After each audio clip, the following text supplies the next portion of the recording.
Salut à tous, aujourd'hui on va parler de la fameuse liste de Petkovic qui est parue hier à 23 h si je dis pas de bêtises. Du coup la vidéo je la fais le lendemain. Ma vidéo sur ma liste de l'Algérie pour ce rassemblement est déjà disponible, je vous laisse aller la voir après celle-là si vous voulez. Comme ça, bon, j'ai pas envie de me répéter sur pas mal de joueurs, je serai obligé, mais je vais pas faire exactement la même vidéo que j'ai faite avant. Par contre, il y a un truc déjà, petit disclaimer on va dire avant le début de la vidéo, c'est une liste qui s'est beaucoup fait critiquer. Je comprends pourquoi en vrai, pour moi il y a même certains choix qui sont, je trouve, catastrophiques, mais c'est une liste que je comprends dans le sens où Petkovic, c'est un peu dans la mentalité de Didier Deschamps. Il a son groupe, il aime pas trop le changer. Il a vu que les résultats sont corrects avec un certain groupe. Du coup, il rapporte pas beaucoup de 109. C'est quelque chose qui peut être bien, comme ça peut porter préjudice. On va voir avec Petkovic ce que ça donne. De toute façon, c'est simple. Si les résultats sont là, les Algériens vont rien dire. Si les résultats sont pas là, il va se faire éteindre. On le sait déjà. Parce que sincèrement, il y a des trucs qui vont pas sur cette liste-là. On va commencer sans plus tarder. Bon, au niveau des gardiens, on passe. Au niveau des latéraux droits, Farsi, Attal, pour moi, c'est logique. Bon, j'avais mis Belrali dans ma liste, mais j'avais expliqué pourquoi. C'était pour apporter un peu de 109 et parce que Farsi vient de débuter en MLS. Je crois que la MLS elle a commencé il y a moins de 2 semaines. Du coup, il est pas vraiment dans le rythme, mais en soi, c'est quelque chose que je comprends. Il garde les joueurs qui ont déjà eu l'habitude de venir et c'est un poste où on n'est pas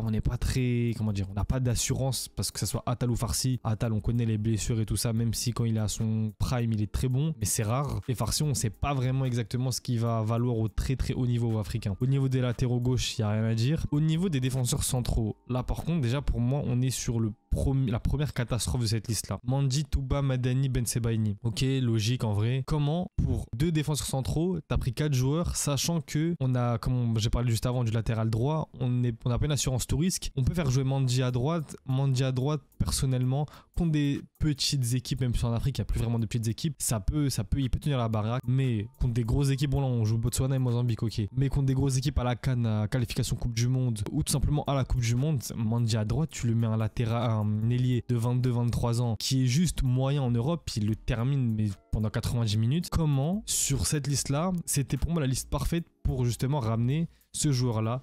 Souaib Nahir, j'en ai parlé hier, puis c'est quand la vidéo c'était hier, avant-hier, je sais plus. Mais bref, c'est un joueur que vous connaissez, vous avez entendu parler de lui. Pour moi, c'est tout simplement impossible. Je dis pas qu'il vient en tant que titulaire et tout ça, mais au vu de la blessure de Belhaïd, et en plus de ça, on sait que nos centraux, c'est peut-être le poste où on est le moins bien fourni en équipe nationale. Avec le poste d'ailier gauche peut-être. Et encore, on va voir ça après. Sincèrement, c'est un joueur qui est tout le temps titulaire en Ligue 2 et qu'on parle pas de la Ligue 2. La Ligue 2, c'est pas la première ligue, d'accord. Mais bon, on va revenir après. Mais regardez, il y a certains joueurs dans notre équipe, ils jouent Neom, deuxième division saoudienne, Karabag, Azerbaïdjan. Du coup, la Ligue 2, bien que c'est pas la première ligue, la Ligue 2 c'est 10 fois supérieur aux 2 championnats que je viens de citer. Du coup, on va continuer. On va dire Souaib Nahir, pour moi, c'est le premier truc incompréhensible. Et encore une fois, je ne dis pas qu'il doit venir en tant que titulaire. Je dis peut-être même qu'il va même pas avoir du temps de jeu. Mais au moins que tu commences à l'habituer au groupe, tu commences à l'appeler. Parce que c'est un joueur qui est très jeune. Il a 22 ans, c'est un 2002. Il est super jeune. C'est un mec qui doit commencer à prendre de l'expérience internationale. Et c'était pour moi l'occasion parfaite de le faire. Mais Petkovic décide de pas le faire en plus de ça, en prenant seulement 4 centraux. J'ai envie de te dire, en vrai, c'est limite 3 parce que ça m'étonnerait pas qu'il fasse jouer Mandi à droite s'il y a un des 2 latéraux qui se blesse. On sait très bien qu'en sélection, je sais pas pourquoi, à chaque fois qu'il y a une sélection, il y a des joueurs qui se blessent et des joueurs qui partent. Du coup, on va continuer.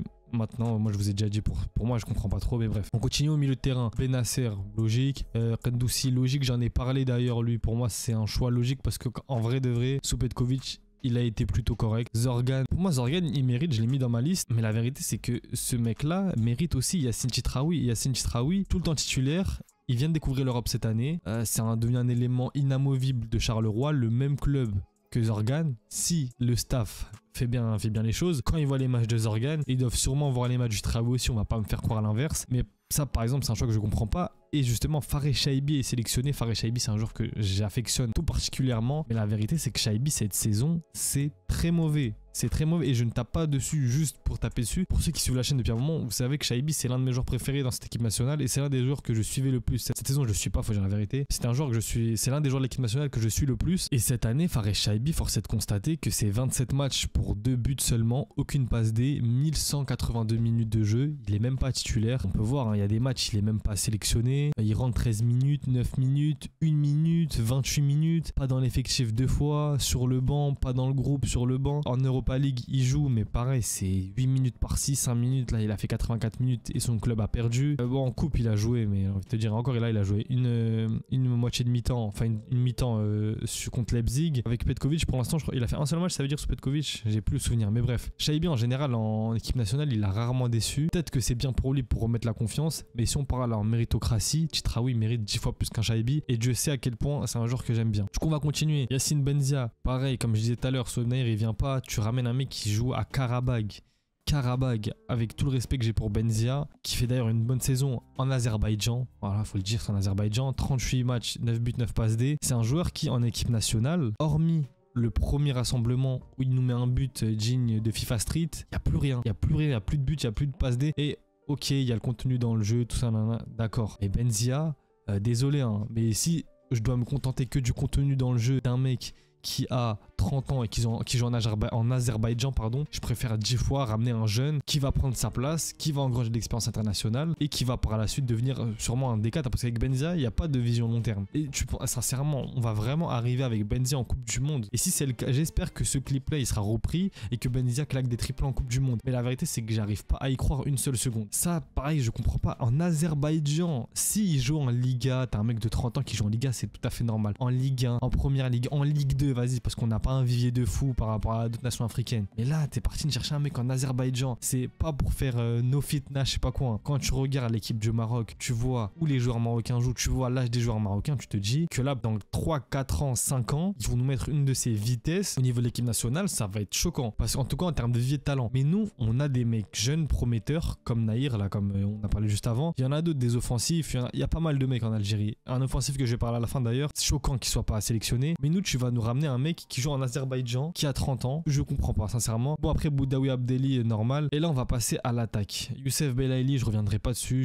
J'en ai parlé longuement dans ma dernière vidéo. Pour moi, c'est logique qu'il soit ici. Riyad Mahrez, c'est Mahrez. Hadj Moussa, ok. Gouiri, ok. Maza, ok. Bah, par exemple, Maza, c'est typiquement le type de joueur qu'il faut pour remplacer Benzia. Je vous ai dit, là, Maza, il joue en deuxième division allemande. C'est parfait. Il a 18 ans ou 19 ans, deuxième division allemande. Il commence déjà à enchaîner les sélections en équipe nationale. Et dans 3 ans, dans 4 ans, ça sera l'un, pas des leaders d'équipe, mais ça sera un élément sur lequel tu pourras t'appuyer au vu de son expérience tout simplement. Et il découvrira pas l'Afrique parce que qu'on le veuille ou non, l'Afrique ça reste différent, tout le monde le sait. On sait pas la même chose que les championnats européens. T'arrives pas, tu joues pas à chaque sélection sur des billards, des stades bien homologués, des stades magnifiques. Tu joues sur des champs de patates, tu joues dans des conditions assez atypiques en Afrique, hormis dans certains pays, mais la vérité c'est que dans beaucoup de pays en Afrique quand tu vas c'est compliqué. C'est pas moi qui le dis, on a vu les dernières CAN, la CAN au Cameroun par exemple, et c'est même pas par rapport à l'Algérie ou je sais pas quoi le fait qu'on se fait disqualifier. Tout le monde a dit c'était l'une des CAN où c'était le plus compliqué hein. Mais bref, on peut revenir dessus, on s'en fout. Maza et Chiacha c'est typiquement le type de joueur dont je parlais juste avant pour remplacer Benzia. Et maintenant pour moi la vraie honte, hormis Benzia, parce qu'on va dire qu'il a été plutôt correct ça, mais la honte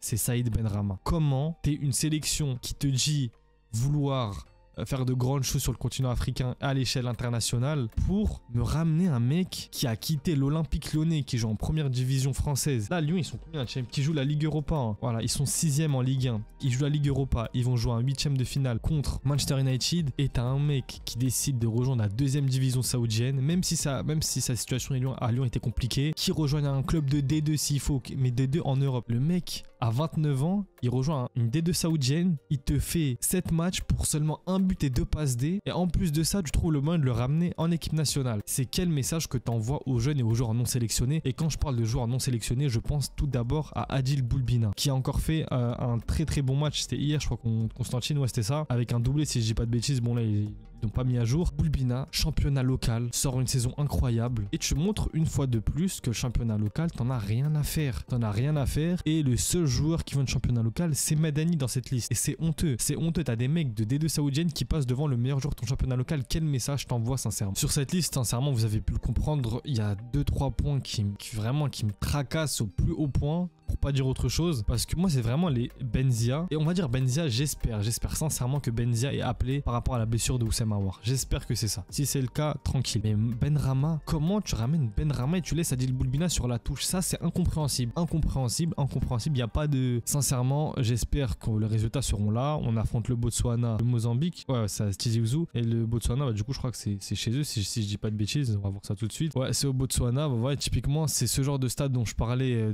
avec tout le respect qu'on a pour le Botswana, c'est juste factuel. Le terrain n'a rien à voir avec par exemple le terrain de Tizi Ouzou ou les terrains que tu peux voir en Europe, c'est la vérité. Et quelqu'un qui n'a pas l'habitude et qui du jour au lendemain doit affronter ce genre de conditions, ça peut choquer. Donc voilà, j'ai dit ce que j'avais à dire sur cette liste là. Sincèrement, il y a 2-3 choix, vous avez vu, qui m'ont assez énervé parce qu'en fait, en dehors de l'aspect sportif, c'est l'image que tu renvoies à tes jeunes et l'image que tu renvoies tout simplement à l'international, aux autres sélections. En gros, l'Algérie, on est devenu une sélection qui peut accepter d'avoir dans les cadres de l'effectif, parce que là, que ce soit Benzia ou Benrahma, ils ont quand même un statut sous Petkovic qui est assez élevé. Benrahma, on l'a beaucoup vu jouer. Benzia, on l'a beaucoup vu jouer. Benzia, bah, il est là, elle est là sa fiche. On a vu qu'il est rentré quasiment il a joué tous les matchs sauf un, même si là, il a joué que 6 minutes. Et c'est un joueur qui grappille du temps de jeu et il joue en Azerbaïdjan et ça pose aucun problème. De même pour Benrahma. Et qu'on le veuille ou non, si tu veux une sélection compétitive, tu te dois d'avoir des joueurs qui jouent dans les meilleurs championnats, même si en sélection, il y a des contre-exemples. Gardien Raïsem Boli, qui jouait je ne sais où, il a joué en Russie, il a joué dans des championnats plus que bancals, c'est vrai. Mais à côté de lui, tu avais des joueurs qui jouaient en Europe. À l'époque, tu avais Yassine Brahimi qui jouait à Porto, Mahrez qui joue en Angleterre. Enfin, il y avait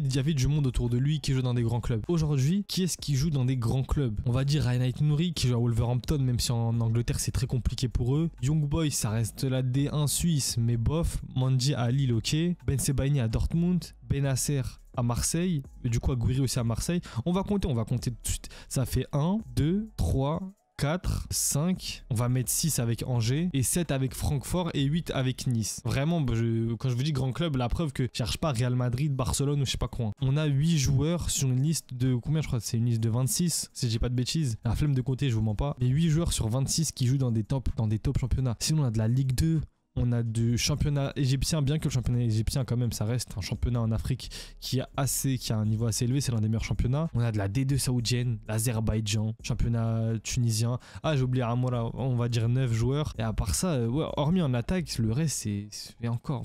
Ouais, sincèrement, je suis dégoûté. En fait, il y a quelques rassemblements en arrière. Quand on a eu l'arrivée de tous les nouveaux joueurs, t'avais l'impression d'avoir un vivier de dingue. Quand tu creuses un peu, tu vois que le vivier, il est pas dingue du tout en Algérie. Encore une fois, hein, on se doit de dépendre des binationaux, qu'on le veuille ou non, parce que là, on voit que, par exemple, un Boulbina qui a largement le niveau pour être en équipe nationale n'est pas appelé, alors qu'un Ryan Cherki ou un Akliouche aurait donné, même si ça n'a rien à voir avec Boulbina, mais aurait donné leur accord pour venir, ils seraient là à ce rassemblement-là directement, ça aurait été les premiers noms sur la liste. Mais malheureusement, on voit que c'est compliqué, l'équipe nationale, c'est pas que du football, j'ai l'impression. Ça m'étonnerait pas qu'il y ait un peu de politique dedans. Encore une fois, je comprends le fait de garder le même groupe et tout, mais je veux bien garder le même groupe, mais injecte un peu de sang neuf, me ramène pas des mecs qui sont en Azerbaïdjan. Voilà, je vais pas continuer plus longtemps, je pense que j'ai tout dit. On s'attrape pour une prochaine vidéo. Je vais essayer de faire les débriefs, ça fait longtemps que j'ai pas fait de débriefs sur l'Algérie. Je vais essayer de les faire, en tout cas les matchs, je les regarderai quoi qu'il arrive. Du coup, restez branchés, branchez-vous sur TikTok, sur Insta, sur Twitch, c'est tout en description. Et à plus les mecs.